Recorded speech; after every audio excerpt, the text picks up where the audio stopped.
साथियों नमस्कार। Real news channel में आपका हार्दिक स्वागत है। नीतीश कुमार की नाराजगी बीजेपी सरकार के साथ में लगातार जारी है।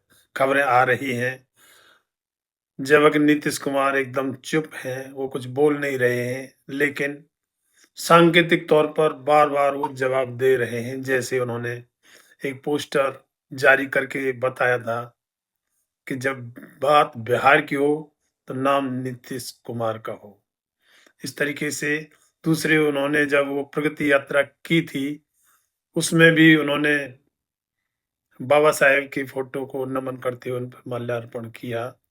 तो इस तरीके से समय-समय पर वो बार-बार संकेत तो दे रहे हैं और उनके दिमाग में एक तो वो जो अमित शाह जी ने बिहार के मुख्यमंत्री के बाबत जो पत्रकार ने पूछा था, सूरजकुंड में, उस पर उन्होंने साफ नीतीश कुमार को नहीं कहा। उन्होंने बताया कि उनका बोर्ड जो है डिसाइड करेगा कि बिहार का मुख्यमंत्री कौन होगा।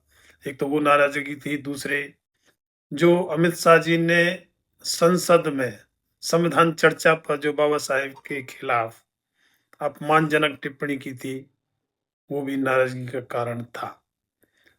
और उसके साथ में नीतीश कुमार का आरजेडी के साथ में सरकार बनाना चर्चा का विषय बना हुआ है।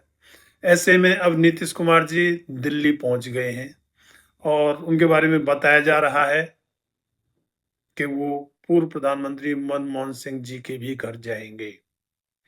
अगर नीतीश कुमार जी मनमोहन सिंह जी के घर जाते हैं तो मनमोहन सिंह जी की पत्नी उनसे शिकायत तो खैर नहीं करेंगी, ऐसा लगता नहीं कि वो शिकायत करेंगी, लेकिन उनकी आंखों के आंसू जरूर नीतीश कुमार जी से पूछेंगे कि जिन मनमोहन सिंह के साथ में नीतीश कुमार जी ने इतने भाईचारे के साथ में सरकार चलाई और व्यवहार हुआ, जितने मनमोहन सिंह जी ने उनके साथ व्यावहारिकता दिखाई थी, उन सब के बावजूद भी बीजेपी सरकार द्वारा मनमोहन सिंह जी की अंत्येष्टि पर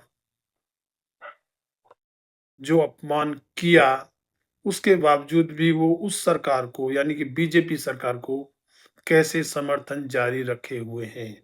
इस पर नीतीश कुमार को बोलना तो पड़ेगा, चाहे वो अब बोलें या बाद में बोलें, दिल्ली में बोलें या पटना में बोलें, बोलना तो पड़ेगा। उसके साथ ही चिराग पासवान जो एनडीए के एक मुख्य घटक हैं, उनका भी बीजेपी के साथ में शीत युद्ध जारी है और उन्होंने पिछले कई मुद्दों पर वक्फ बोर्ड पर भी एससी एसटी जो रिजर्वेशन था उसका जो डिवीजन किया गया, उस पर भी, बाकी कई मुद्दों पर चिराग पासवान ने अपनी राय बीजेपी से अलग रखी। इसके बाद में बीजेपी और चिराग पासवान का भी शीत युद्ध जारी है, जिसमें अब चिराग पासवान के खास सहयोगी दाहिना हाथ बताया जाता है हुलास पांडे, जिनके पटना, दिल्ली और बेंगलुरु स्थित ठिकानों पर ईडी की छापेमारी हुई है, तो वहां भी शीत युद्ध जारी है। इन दोनों के अलावा आंध्र प्रदेश के मुख्यमंत्री चंद्रबाबू नायडू के बेटे लोकेश नारा, या उन्हें नारा लोकेश भी कहते हैं, उन्होंने पूर्व प्रधानमंत्री मनमोहन सिंह जी को श्रद्धांजलि देते हुए उस बात का जिक्र किया है जब मनमोहन सिंह जी ने स्पेशली चंद्रबाबू नायडू के लिए सुरक्षा मुहैया कराई थी। उसके बारे में उन्होंने बताया है कि जब 2004 में चंद्रबाबू नायडू की तेलुगु देशम पार्टी चुनाव हार गई थी और कांग्रेस पार्टी जीत गई थी, कांग्रेस के वाईएसआर के नेतृत्व में सरकार बनी थी, जो गांधी परिवार के बहुत नजदीकी माने जाते हैं, सशक्त मुख्यमंत्री माने जाते थे। चंद्रबाबू नायडू पर हालांकि हमला हुआ था, लेकिन उसके बावजूद भी वाईएसआर सरकार ने चंद्रबाबू नायडू की सुरक्षा को घटा दिया था, जिस पर चंद्रबाबू नायडू उस समय के प्रधानमंत्री मनमोहन सिंह जी से मिले थे और अपनी सारी बातें बताई थी, खुफिया जानकारी जो आ रही थी उनको बताया था, जिस पर मनमोहन सिंह जी ने कहा था कि चंद्रबाबू नायडू हमारे लिए बहुत ज़रूरी है।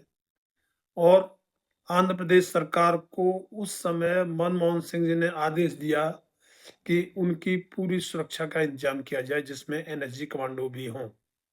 और चंद्रबाबू नायडू को बताया था कि आपके आंध्र प्रदेश पहुंचने से पहले आपके लिए फुल सिक्योरिटी तैयार मिलेगी और आपका इंतजार करेगी। तो ऐसे मनमोहन सिंह जी रहे हैं और चंद्रबाबू नायडू के बेटे ने उनकी इतनी श्रद्धांजलि देते समय इतनी तारीफ की है।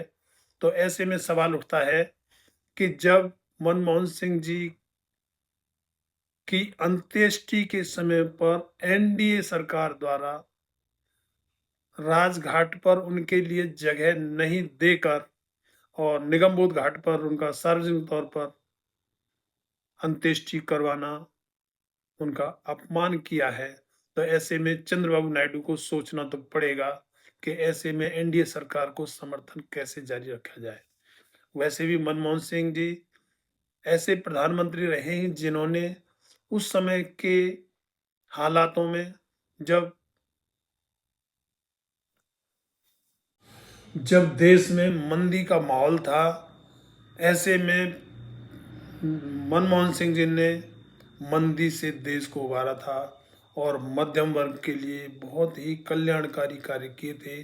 तो ऐसे में आंध्र प्रदेश की जनता भी चंद्रबाबू नायडू से जरूर पूछेगी कि ऐसे मनमोहन सिंह जी का अंत्येष्टि के समय अपमान करने वाली एनडीए सरकार को वो समर्थन कैसे जारी रखे हुए हैं।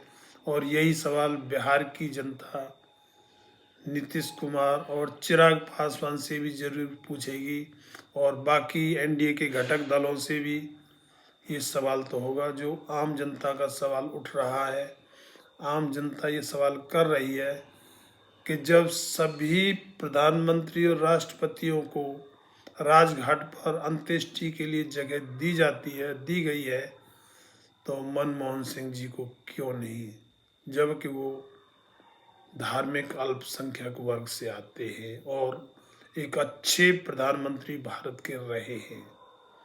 इस पोस्ट में इतना ही। पोस्ट अच्छी लगी हो तो चैनल को सब्सक्राइब, वीडियो को लाइक, शेयर और कमेंट में अपनी राय ज़रूर दें कि आगे के हालात क्या हो सकते हैं। धन्यवाद। जय भीम।